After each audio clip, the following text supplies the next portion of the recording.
Jadi Pak Jokowi itu punya ilmu di zaman edan ini, yang disebut ilmu belandong kayu. Apa kesalahan Pak Jokowi? Jima rahanatara, tuka rahanatara, tuma rahanatatu, kama rahanatajana. Tetapi ketika menjadi presiden, maka beliau silau terhadap kondisi yang kemudian ada, silau terhadap yang namanya pujaan yang ada. Fakta, sebuah peristiwa yang sudah menyebar sebetulnya.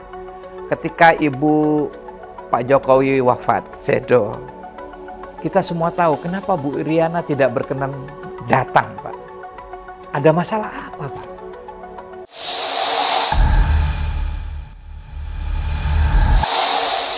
Assalamualaikum warahmatullahi wabarakatuh. Pemirsa Obor Rakyat Tribun.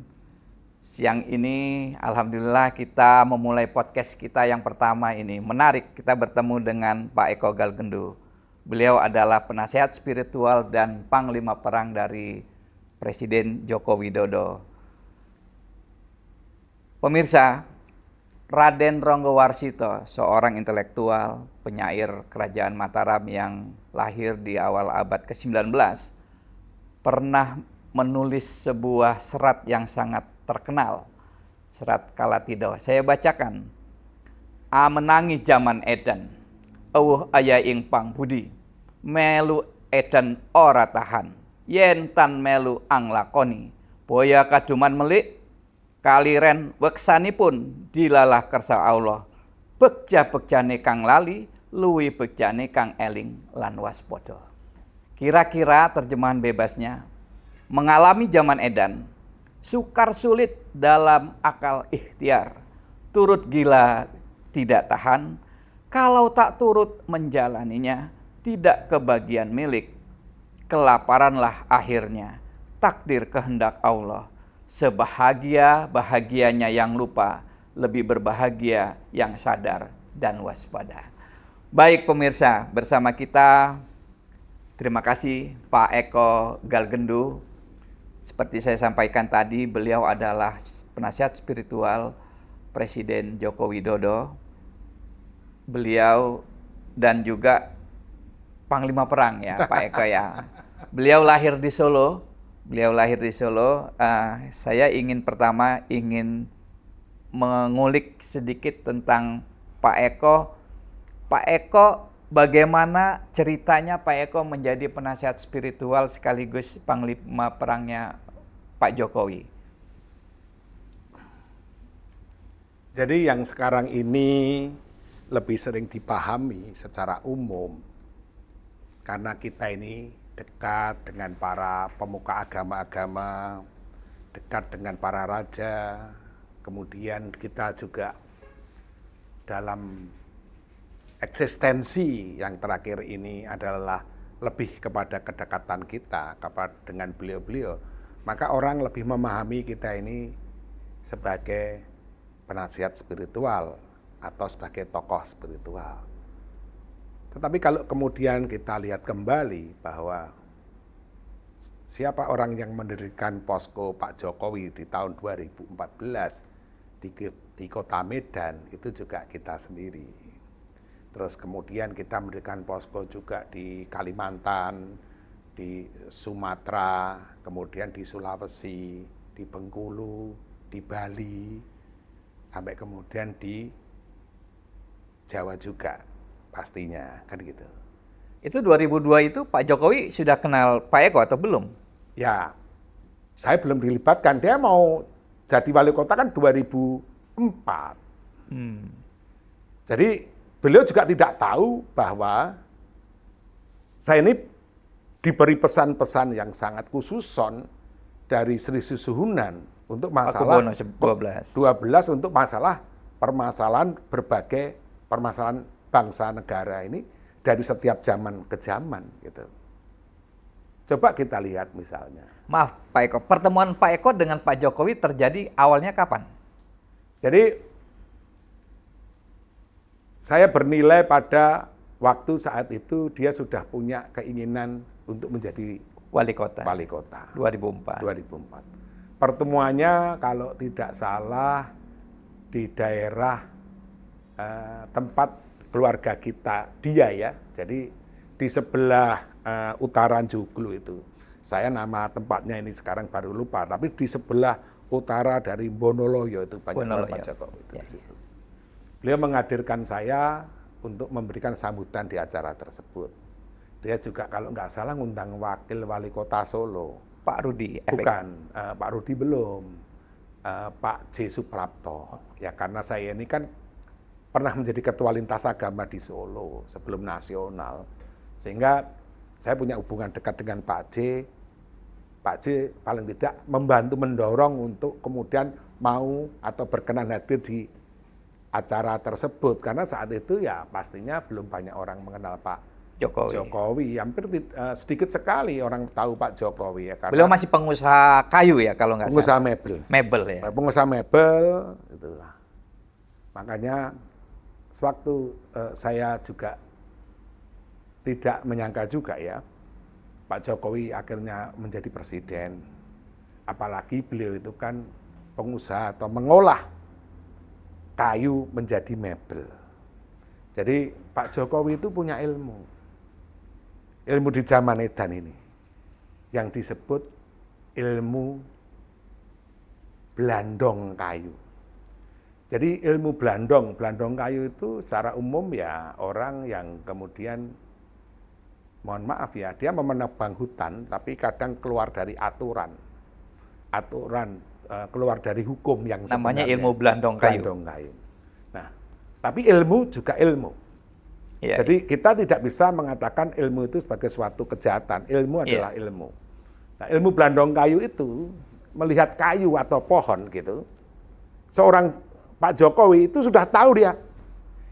Ini kurang lebih diameternya berapa, tingginya berapa, nanti saya akan potong kayu yang diameter maksimal semakin mahal ya, kotak-kotak kayu itu. Nanti dapat berapa, terus yang tanggung-tanggung berapa, yang kecil berapa, dan saya dapat uang berapa. Itu kemampuan sisi Pak Jokowi yang banyak orang tidak kemudian mengerti atau kemudian memahami. Jadi Pak Jokowi itu misalnya nih, ada suatu proyek pekerjaan, apapun itu, Pak Jokowi langsung punya paham karena punya ilmu blandong kayu, ya kan? Itu di situ ada apa saja, sisi muliknya lah ya. Apa yang bisa saya lakukan, terus pemetaannya seperti apa saja keuntungan saya, dan kira-kira uang seberapa besar yang akan dihasilkan itu dia tahu, langsung tahu. Dari mana ilmu itu diperoleh Pak Jokowi? Dari dia terbiasa untuk memotong kayu. Ada tirakat khusus atau? Oh tidak. Nggak ada. Karena Pengalaman sebenarnya baik. itu dalam konsep Jawa, utama ilmu itu karena laku. Jadi konsep Jawa itu sama dengan guru itu, pengalaman itu adalah guru yang paling baik. Konsep ilmu laku, ilmu kasunyatan, hal yang real, bukan teori.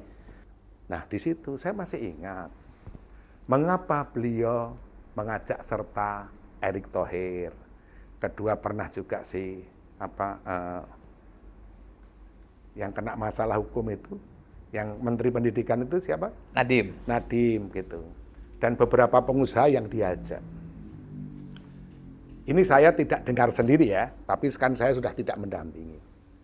Beliau itu memberikan suatu motivasi, pemahaman kepada calon-calon menteri yang dia pengen dipilih dari pemahaman yang dia miliki sendiri. Apa? Kacamata, cara berpikir, nilai yang sudah mulai berubah dari seorang pengusaha menjadi pemimpin. Iya. Itu yang ditanamkan. Kamu bisa.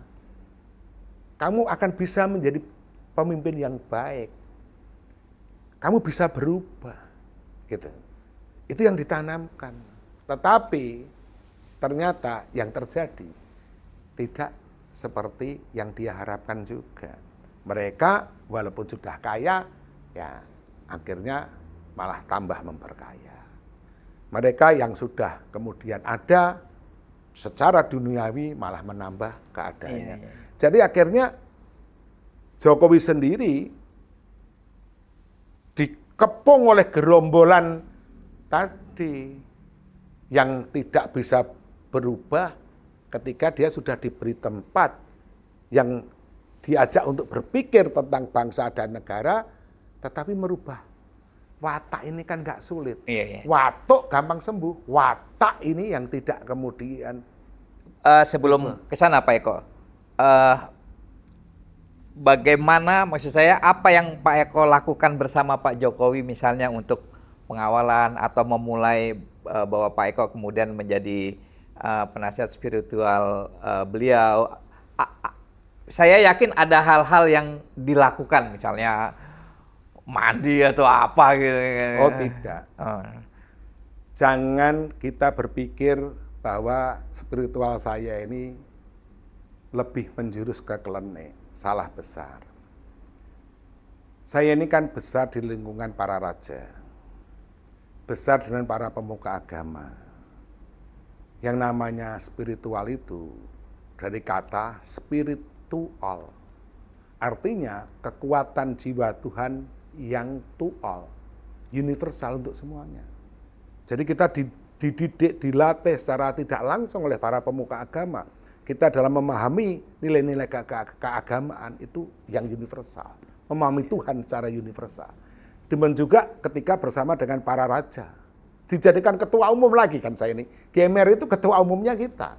Saya yang berisi para raja dan para pemuka agama. di Nusantara. Iya. Mereka pendirinya 7 itu.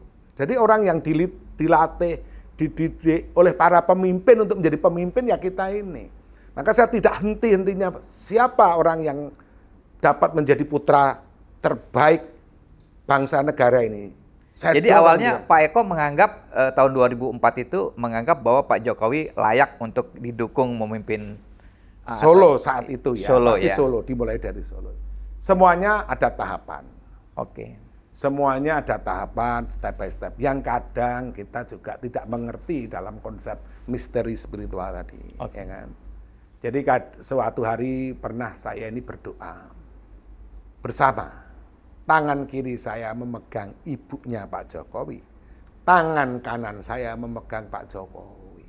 Ibunya Bu Noto, Eyang Noto. Noto. Eyang Noto. Itu kejadian besok pemilihan Wali kota. wali kota. Saya ini membabar atau mengucap tentang yang namanya Noto Wiji. Nama kedua orang tua beliau itu Noto Wiji, kalau digabungkan. Menata biji. Natake wiji. Menatakan. Saya tidak pernah berpikir saat itu. Sesuatu ucapan yang muncul pada malam itu. Wiji ini akhirnya ditata menjadi wali kota, gubernur, terus kemudian presiden. Permasalahannya adalah beliau merasa kemudian sudah kuat bersama kiri kanannya. Lupa sebenarnya siapa yang punya dan mengutarakan konsep Noto Wiji. Oh, jadi Pak Eko menggenggam tangan Pak Jokowi Tangan di tangan kanan dan Bu Noto di tangan kiri. kiri. Itu di rumah di kediaman beliau. Di rumahnya Pak Jokowi. Itu kan puncak acara ya setelah acara yang lain kan gitu. Noto Wiji itu apa yang makna sesungguhnya apa Noto Wiji yang Pak Eko sampaikan di momen itu? Jadi seorang raja, seorang ratu itu disebut Sang Noto. Bahkan ada sebutan untuk yang agung, yang besar itu disebut Sang Noto Jagat. Yang amurbo amiseso jagat. Sang Noto bumi Nusantara misalnya. Dia yang mengatur, yang menata, yang mengarahkan, yang menjaga, yang melindungi, dan yang bertanggung jawab terhadap apa yang menjadi kewajibannya. Ketika dia seorang presiden, ketika dia seorang raja, ataupun disebut seorang ratu, maka dia punya kekuatan yang kemudian menoto tadi. Maka kita pernah dengar sebuah konsep yang namanya Noto Negara. Noto Negoro itu bagi saya pemahamannya bukan kemudian Soekarno-Soeharto. Itu kan pemahaman ilmu anak SMP, namanya Jarwodoso. Gatokan lah, gatokan. Gatuk saja. Maka muncullah yang namanya Soekarno, Soeharto, Habibie, Gus Dur. Jadinya noto biduren, gatel lah. Menata negara ya menata negara ini. Tidak ada hubungannya dengan akronim nama-nama itu. Tidak ya? ada. Okay. Nah, sekarang sewaktu kemudian banyak kan para pemimpin kita ini saya dengar ya, itu ke Gunung Lawu. Pak SBY saya dengar beliau naik ya kan ke Pringgondani. Mungkin Pak Jokowi juga pernah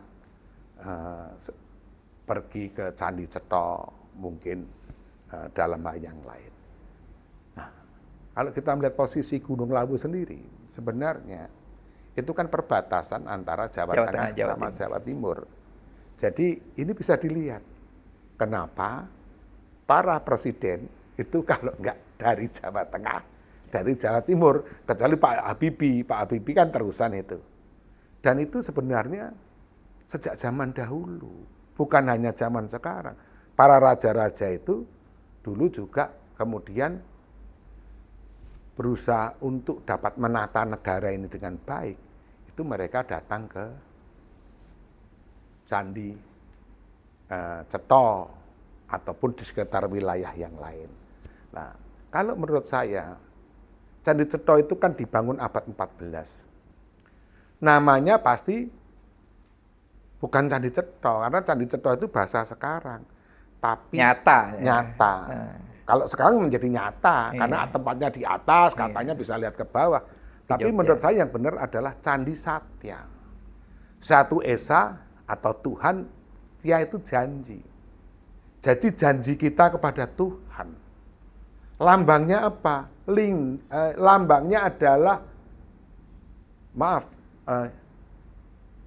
Lingga Yoni. Dalam hal ini adalah laki-laki. Nah, saya memahami kalau secara umum para akademis kita mengatakan itu lambang laki-laki, kesuburan, termasuk mungkin lambang seksualitas, saya tidak mau seperti itu. Lingga Yoni adalah hak asasi bangsa Nusantara. Hak asas, hak dasar kebesaran keagungan Tuhan yang dimiliki oleh bangsa Nusantara. Apa itu? Asal usul, awal mula, awal berasal, awal berusul, awal berada dari manusia, yaitu hubungan Lingga dan Yoni. Di situ ada 4 nilai: rasa saling memiliki, rasa saling menghargai, rasa saling menyayangi, keempat nafsu. Jadi dasar atas kita sebagai manusia berdasarkan nilai-nilai hak asasi manusia bangsa Nusantara. Manusia ini ada karena rasa memiliki, nanti di situ ada rasa cinta, rasa kasih sayang, dan rasa menghargai. Baru terakhir adalah nafsu. Tetapi sekarang ini masalahnya kita lebih mengedepankan nafsu daripada rasa saling memiliki, rasa cinta, rasa saling menghargai, dan rasa saling menyayangi. Nah, disitulah sebenarnya seorang pemimpin itu diberikan suatu kesadaran. Kesadaran bagi dirinya secara mikrokosmos dan kesadaran terhadap bangsa dan negaranya, yaitu makrokosmos. Kalau kamu mau menjadi pemimpin yang baik, presiden yang baik, kamu harus tahu awal berasal dari bangsa negaramu. Awal berusul dari bangsa dan negaramu. Awal berada dari bangsa dan negaramu. Awal bermula dari bangsa dan negaramu. Cocok Pak Eko. Pak Eko sebagai penasihat spiritual, saya ingin tahu apa yang Pak Eko wasiatkan atau wanti-wanti lah kepada Pak Jokowi. Dan apakah itu tetap dilaksanakan atau bagaimana Pak Eko? Ada beberapa. Yang pertama yang mau saya utarakan tadi, kalau kamu jadi pemimpin, kamu harus bisa melahirkan sejarah bagi diri kamu. Saya sambil ngopi ya Pak. Boleh. Ini obrolannya gayeng soalnya. Ya. Nah, kedua, pada waktu Pak Jokowi ulang tahun, di tengah Pilpres 2014 itu Pak Jokowi ulang tahun. Juni ya? 21 Juni, Pilpres berarti 2014. Kita ini memberikan yang namanya Panca Satya Pangarsa Negara kepada Pak Jokowi. Seperti yang kita berikan ke Pak Jaya Suprana itu. Panca Satya Pangarsa Negara. 5 janji perjanjian pemimpin negara. Untuk kemudian bisa menulis itu dengan baik dalam bahasa Indonesia. Karena kita ini dapat petunjuknya itu bahasa Sanskerta. Saya pribadi dapat petunjuk bahasa Sanskerta dan saya tidak ahli bahasa Sanskerta. Maka saya sendiri, Kiai Haji Solahuddin Wahid, Bapak Habib Jersin, Ida Bedanda Sebali Tianyar, Biku Sri Biku Damasubo Mahatera, almarhum Pangeran Jatikusuma, setiap minggu ketemu untuk mengartikan satu kata demi kata bahasa Sanskerta menjadi bahasa Indonesia selama 2 bulan. Dan itu jadi kurang lebih ya seminggu sebelum Pak Jokowi ulang tahun. Dan itu kemudian diserahkan ke Saya Pak serahkan Jokowi. ke Pak Jokowi. Dan alhamdulillah sepertinya dari 5 janji perjanjian sebagai pemimpin negara atau presiden. Apa saja Pak tadi? Saya tidak ingat. Karena ini buah hati ya, tapi ya semoga ketemu lagi nanti catatannya. Tapi itulah jiwa-jiwa kesatria. Jadi seorang pemimpin itu harus memiliki konsep perjanjian. Yang menyerahkan Pak Eko atau bersama Saya sendiri, para saya tokoh-tokoh sendiri, ini? tokoh agama. Dan tahun 2014 berdasarkan foto di sana itu mendukung Pak Jokowi di kelompok saya GMRI ini. Ketika Pak Eko menyerahkan hasil terjemahan dari bahasa Sanskerta itu, apa respon Pak Jokowi? Jadi saya menyerahkan ini terlambat ya. Jadi dia sudah menang jadi presiden, saya serahkan. Jadi sewaktu beliau jadi presiden, jadi itu sudah mulai timbul yang nama intrik. Seperti yang pernah saya utarakan, yang digambarkan oleh pengambil gambar videonya Pak Jokowi, bahwa Pak Jokowi ini kata dia, sekarang sudah jadi presiden Pak Eko. Kalau seumpamanya dia bendera, maka Pak Eko ini adalah tiang penyangga utamanya. Dan kalau nanti ada yang mau menguasai bendera, maka Bapak yang akan pertama kali dipotong. Gerakan ini ada, muncul ya sebelum dia dilantik jadi presiden. Walaupun sebenarnya pada saat dilantik dari MPR ke 20 Oktober. MPR ke Istana Negara itu saya masih diberi suatu kedudukan yang sangat terhormat karena ketua panitia pelaksanaannya itu tugasnya hanya menyambut keluarga yang dipimpin Yang Noto sama saya, kan gitu. Tetapi tadi inilah proses pembelajaran bagi semuanya.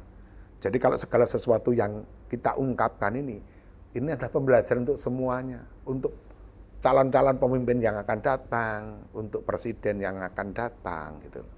Nah, ada hal yang kemudian juga pernah beberapa kali saya utarakan selain 5 janji perjanjian para pangarsa negara tadi, bahwa pemimpin atau dia raja itu ada 6, tapi mau saya utarakan 3 dulu. Yang pertama adalah prasetyo lan prasetyaning pangarsa negara. Janji dan perjanjian seorang raja atau kesatria utama ataupun presiden terhadap dirinya dan Tuhannya. Jadi ada perjanjian antara dirinya dengan Tuhannya. Kedua adalah sedya lan sedyaning presiden ataupun raja kepada rakyat bangsa dan negaranya. Jadi ada janji yang keluar, janji yang kemudian disepakati, yang diutarakan, yang mengikat bagi seorang pemimpin negara ataupun disebut presiden atau raja dari dirinya kepada masyarakat, kepada bangsa dan negaranya, setya. Nah, ketiga adalah laku lan lumakune. Jadi laku itu tanggung peristiwa, perjalanan yang harus kemudian dijalani untuk melakukan prasetyo dan setyo kan. Ada perjalanan, ada tanggung jawab yang harus didalami, harus dilakukan, baik secara pribadi maupun untuk masyarakat bangsa dan negaranya. Nah, dari tiga hal ini pastinya penting sekali yang namanya presiden atau siapapun itu belajar tentang lemhanas di zaman dahulu. Kebanyakan mereka tidak paham seperti apa lemhanas di zaman Nusantara, lemhanas di zaman Majapahit. Mereka tidak paham bahwa orang bisa dikatakan dipilih oleh Tuhan sewaktu pemimpin tersebut melakukan apa yang menjadi tanggung jawab kelahirannya di bumi sebagai seorang pemimpin adalah membesarkan dan memuliakan nama Tuhan di muka bumi. Nah, nama Tuhan di muka bumi, memuliakan beliau, itu diwujudkan untuk masyarakat bangsa dan negaranya. Kalau kemudian seorang presiden tidak mampu memuliakan rakyatnya, tidak mampu memuliakan bangsanya, tidak mampu memuliakan negaranya, maka sebenarnya dia tidak memuliakan nama Tuhan di bumi pertiwinya. Menurut Pak Eko, Pak Jokowi mampu melaksanakan itu atau bagaimana? Tara mahanatara, jana rahanatara, tumami hataratu, taka rahanata, jana rahanatato. Ada hal yang menjadi misteri dari zaman ke zaman dari suatu bangsa. Demikian juga terhadap bangsa ini. Karena secara spiritual, apapun yang kemudian terjadi, sewaktu seseorang menjadi pemimpin negara, maka dia adalah yang terbaik pada saat itu. Tetapi pastinya, sopo salah kudu seleh.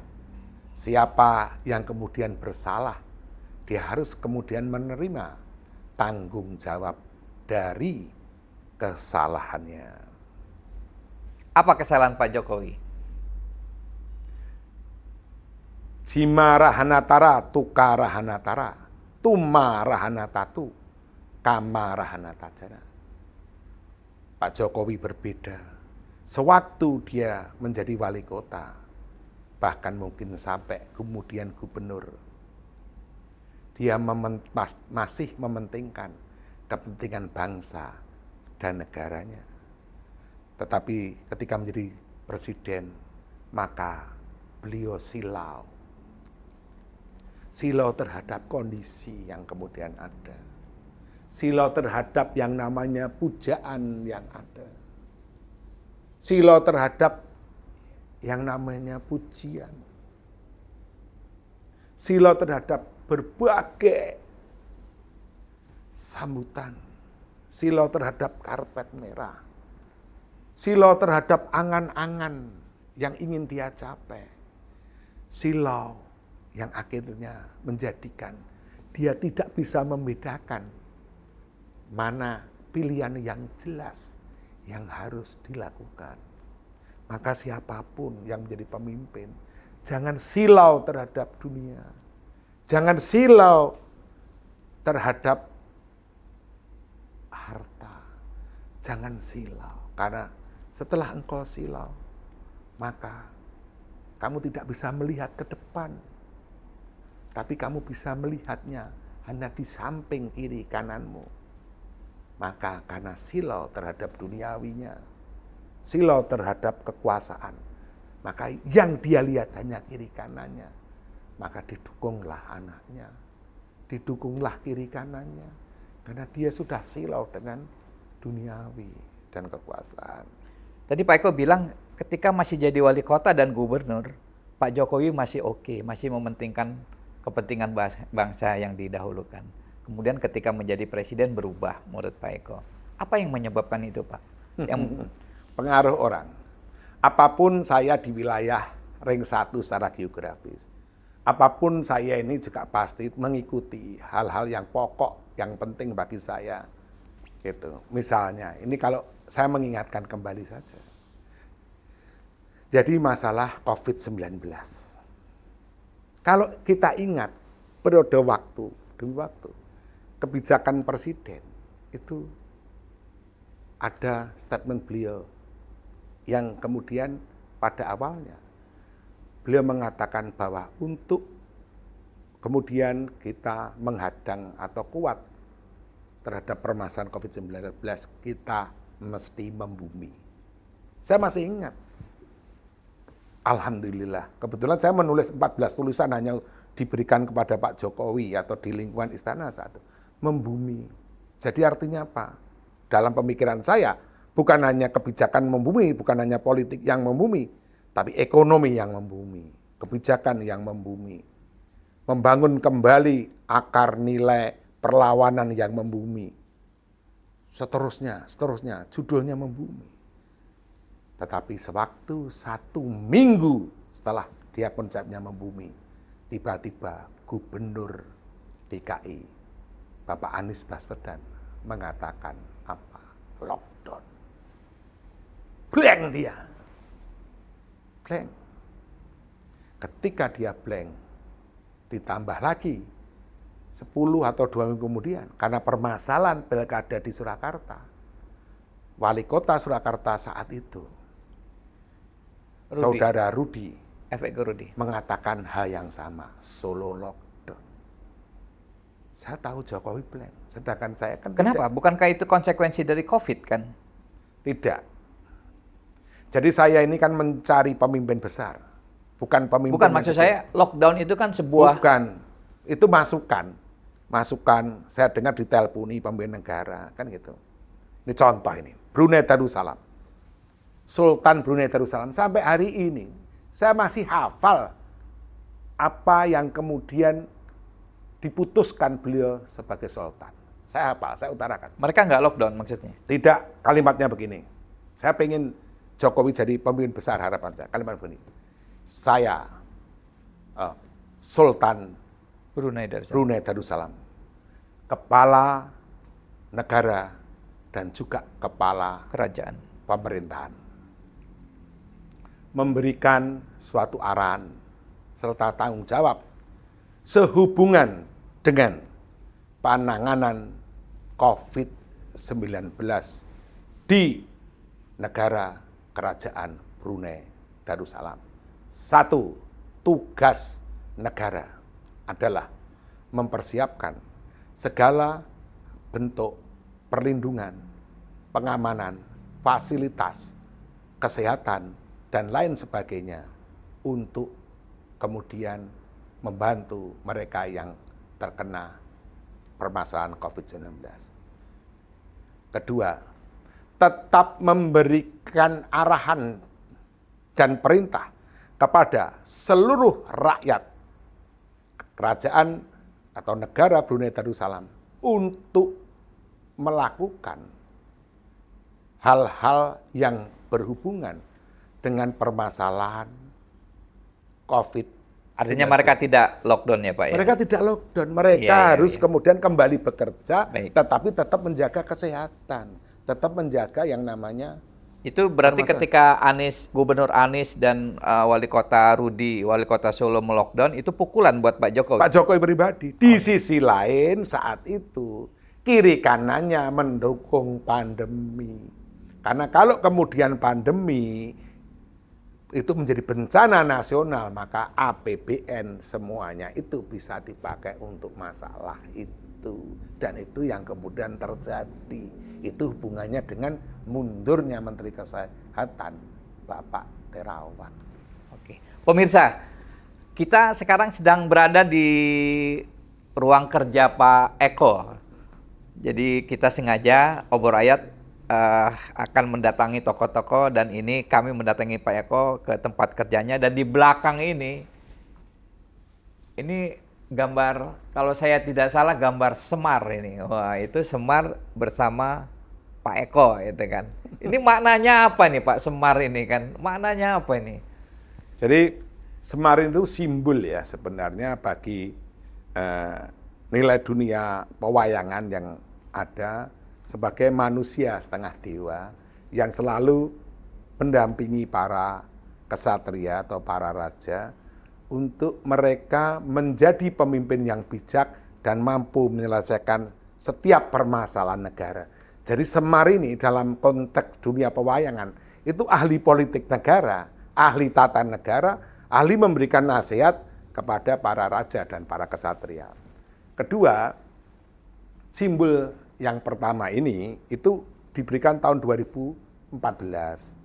Saat itu ada acara yang diselenggarakan oleh para budayawan dan seniman di wilayah Karisden Surakarta untuk mencari siapa orang-orang yang memiliki pengaruh yang sangat khusus terhadap pribadi Pak Jokowi. Dipilih 3 orang terpilih, yaitu satu ibunya sendiri, yaitu Eyang Noto, kedua Ibu Megawati Soekarno Putri, dan yang ketiga saya. Oh ini, ya, Pak, lukisan ini. Itu. Siapa yang melukis Pak? Pak Mas Edi kalau nggak salah. Oh, okay. Ada di situ Mas Edi. Nah, tapi waktu saya menerima itu, saya juga kaget juga. Jadi satu, saya disimbolkan sebagai Semar. Kedua, merah putih itu berdarah dan tersobek-sobek. Ini tahun 2014. 2014. Oh, sebelum jadi ada merah putih di situ sudah berdarah dan sudah sobek. Sobek. Oke. Terus 2 tahun kemudian saya diberi lukisan lagi yang ini. Nah, ini gambaran bahwa sewaktu merah putih tersobek-sobek, terus kemudian ada darah, permasalahan besar di situ. Yang merasa bertanggung jawab itu Semar. Iya. Kira-kira begitu, Bu. Pemirsa, sebelum kita lanjut, kawan-kawan yang belum like, subscribe, and share akun Obor Rakyat Tribun. Kita lanjut. Pak Eko kan, saya mendapat kesan tadi cerita Pak Eko memegang tangan Pak Jokowi di kanan, dengan ibu beliau, Bu Noto di kiri. Anda punya kedekatan yang luar biasa dengan keluarga itu. Nah, saya ingin menanyakan tentang sebuah fakta, sebuah peristiwa yang sudah menyebar sebetulnya. Ketika ibu Pak Jokowi wafat, sedo, kita semua tahu kenapa Bu Iriana tidak berkenan datang, Pak. Ada masalah apa, Pak? Saya ini sedih sekali ya sebenarnya. Saya prihatin sekali. Yang jelas saya juga tidak datang di acara tersebut. Walaupun saya ini pada waktu Eyang Sedo itu, saya sudah beli tiket, sudah booking hotel, sudah mobil, ya. Tetapi saya tidak tahu, lah itulah misteri, kan gitu. Yang akhirnya menjadikan saya tidak bisa hadir pada acara tersebut. Tetapi saya mendengar. Nah, inilah intrik. Jadi suatu hari saya diminta ibu untuk bertemu, Eyang Noto maksudnya. Sebelum saya masuk, Mbak Titi itu mengatakan, Mas, mengko ibu meh curhat. Meh curhat apa? Meh curhat masalah wahyune Pak Jokowi. Wahyune Mas Joko. Lah terus wahyune Mas Joko napa? Apa yang kemudian terjadi dengan wahyunya Mas Joko, Pak Jokowi? Mas Joko percayane wahyu itu dari Mbak Iriana. Mengko Mas Eko dadi wasite wahyune saka sapa? mulakno karena Mas Joko percaya wahyune saka Mbak Iriana. Maka kalau Mbak Iriana melakukan berbagai hal yang mungkin menyakiti atau meminggirkan keluarga, maka Mas Joko meneng wae, mendiamkan saja. Mungkin satu di antara peristiwanya seperti itu. Tetapi apa yang kemudian spontan ada dalam bayangan saya, sewaktu terjadi suatu peristiwa yang namanya intrik di dalam internal keluarga yang pastinya didalangi oleh orang-orang internal Pak Jokowi. Jadi kalau tidak ada yang mengembuskan, kalau tidak ada yang mempengaruhi Pak Jokowi, gitu, pasti tidak akan kemudian terjadi seperti itu, ya kan? Nah itu terjadi saat itu. Saya yang terpikirkan dalam gambaran saya sebelum saya masuk ke ruangan apa yang saya pikirkan. Lah kok aku wong jaba nang jero.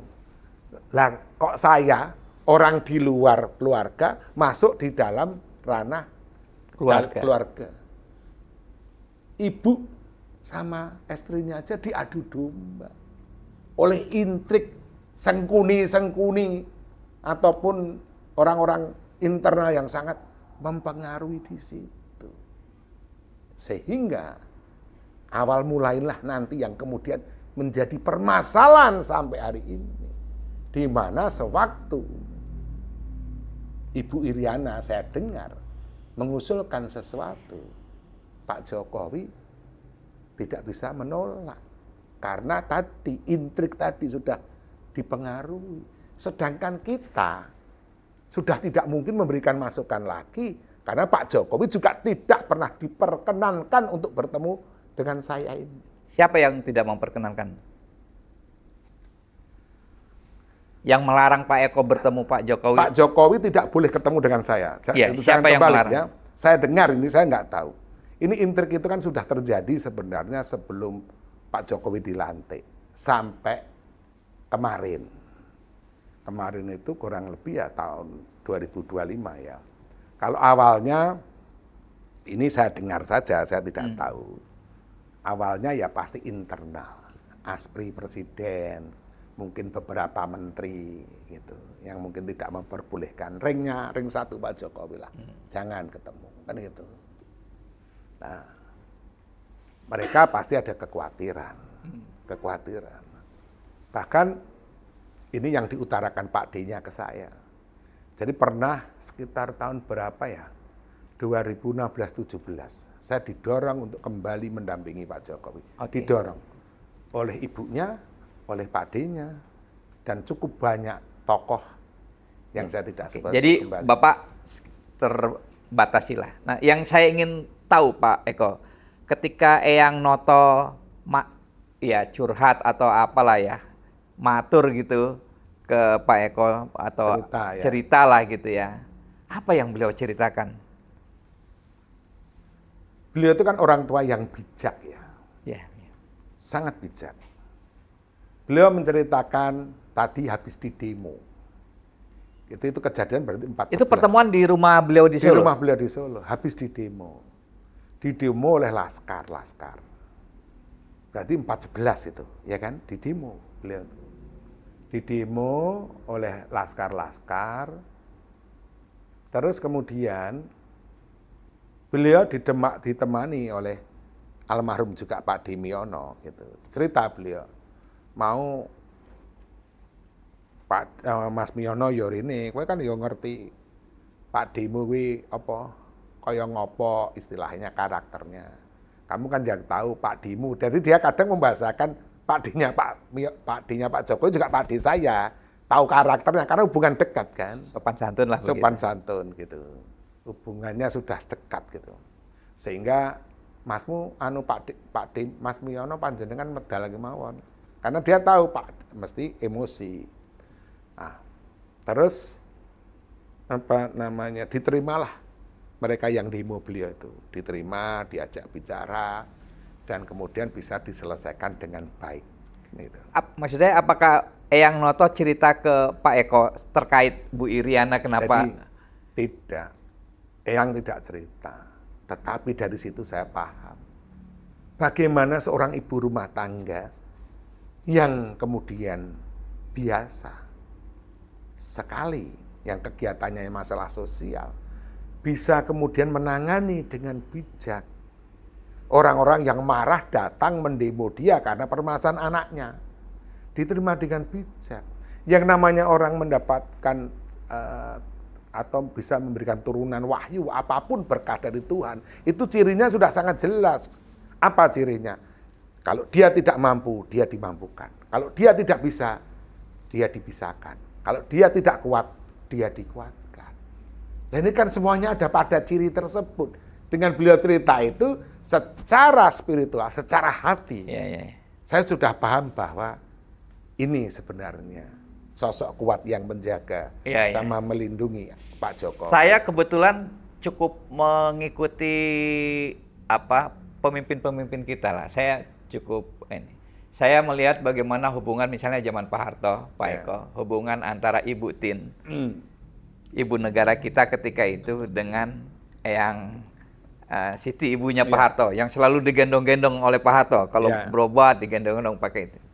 Juga saya mengikuti bagaimana hubungan baik Ibu Ani Yudhoyono dengan Ibu Habibah, ibunya Pak SBY. Jadi ibu negara itu biasanya dengan ibu dari presiden itu dekat-dekat. Ya. Kan kalau dalam sistem kerajaan katakanlah itu ibu suri sebetulnya, kan? Betul. Ibu suri. Jadi ini menurut saya anomali nih bahwa Ibu Iriana dengan Eyang Noto ya bermasalah atau tidak, itu menurut saya agak anomali. Kenapa? Penyebabnya kalau sekedar intrik saya kira harusnya tidak terjadi ya, seharusnya ya. Memang pasti ada sesuatu, ya kan. Tetapi yang utama adalah tadi bagaimana kiri kanan presiden, orang-orang internalnya itu bukan kemudian membangun untuk memperkuat yang namanya hubungan antara ibu dan anak tadi, atau antara Eyang Noto dan Bu Iriana, tapi kemudian dipakai untuk menancapkan istilahnya kekuatan kuku-kukunya.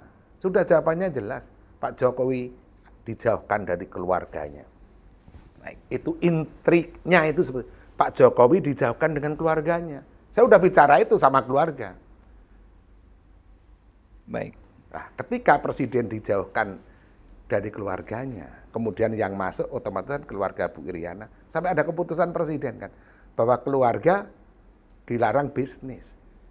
Bukan itu sebenarnya maksud pemerakarsa ide gagasan munculnya Kepres tadi.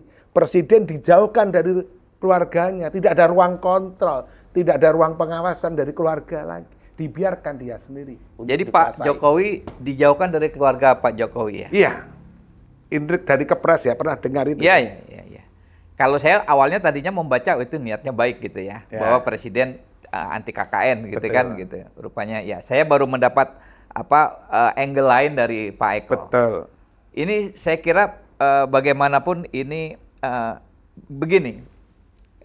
Kita tidak sedang membicarakan ini ya, karena bagaimanapun keluarga presiden itu adalah sejarah. Ya. Bagaimana kita bercerita tentang sejarah kehidupan Bung Karno, kehidupan keluarga Pak Harto, ya kan, Pak Habibie. Ya. Jadi kita harus memandangnya dari bagaimanapun itu sejarah bangsa kita. Betul. Yang harus kita catat, baik dan buruknya kita mengambil pelajaran. Ke depan ini Pak Eko, ini Pak Jokowi sudah, ini mungkin ini ya, kita memasuki sesi akhir nih. Pak Jokowi ya alhamdulillah beliau bisa soft landing lah saya bilang. Ya, walaupun mungkin Pak Eko bisa berbeda pendapat. Sudah 10 tahun beliau sekarang sudah selesai. Kelihatannya akan membesarkan PSI ini. Ya itu tentu saja hak politik Pak Jokowi. Kita semua menghormati. Ya alhamdulillah saya lihat juga beliau sudah sehat, katanya kan akan keliling membesarkan PSI sepertinya. Anda melihatnya seperti apa? Apakah masih mau memberi nasihat atau Anda sekarang sudah tidak mau lagi memberi nasihat, menjadi penasihat spiritual Pak Jokowi? Jadi kalau dalam konsep Semar sendiri ya, Semar itu semuanya diberi nasihat, baik Pendawa maupun Kurawa. Tetapi biasanya Kurawa itu sepertinya semangat sekali melakukan nasihat daripada Semar. Tapi nanti di tengah jalan tidak dia lakukan, yang dia lakukan berlawanan. Berbeda dengan Pendawa, karena memang nilai karakter wataknya seperti itu. Nah, kita ini sebagai tokoh spiritual maupun pemimpin spiritual, perannya itu memberi nasihat kepada siapapun, memberi arahan kepada siapapun, entah itu Pak Jokowi, ataupun Pak Prabowo, ataupun semuanya yang berkenan, yang mau terhadap kita. Jadi kalau sekarang tadi pertanyaannya masalah kemudian PSI begitu, ada sebuah nilai, pakai bahasa bumi saja. Jimarahatara tumma mihataratu, tara janatara tumma mihatara, kara lahanatara. Tidak semuanya yang engkau genggam, Pak Jokowi, itu akan kemudian menghasilkan seperti apa yang engkau harapkan. Kadang kita harus melepaskan apa yang menjadi genggaman kita, karena dia akan berproses secara alami dan berjalan melangkah lebih luas lagi. Apalagi kalau kita berbicara tentang proses pembelajaran para pemimpin. Biarlah mereka berkembang secara alami, seperti juga sejarah kepemimpinan di banyak negeri dan bangsa kita sendiri. Baik, terima kasih Pak Eko. Pemirsa, kita sudah berada di akhir obrolan. Sebetulnya ini bukan wawancara, ini obrolan santai saja. Kita tentu percaya, pemirsa, bahwa setiap orang itu ada zamannya ya Pak Eko ya. Dan setiap zaman itu ada orangnya. Kita pernah bagaimanapun dipimpin oleh Pak Joko Widodo selama 10 tahun. Dan saat ini beliau telah selesai. Kita doakan supaya Pak Jokowi sehat, bisa terus berkontribusi buat negara. Lebih kurangnya kita harus mengambil hal-hal yang positif dari era Pak Jokowi dan membuang hal-hal yang negatif di era Pak Jokowi. Terima kasih atas atensi teman-teman. Jangan lupa sekali lagi like and subscribe juga. Jangan lupa di-share. Wassalamualaikum warahmatullahi wabarakatuh. Terima kasih Pak Eko.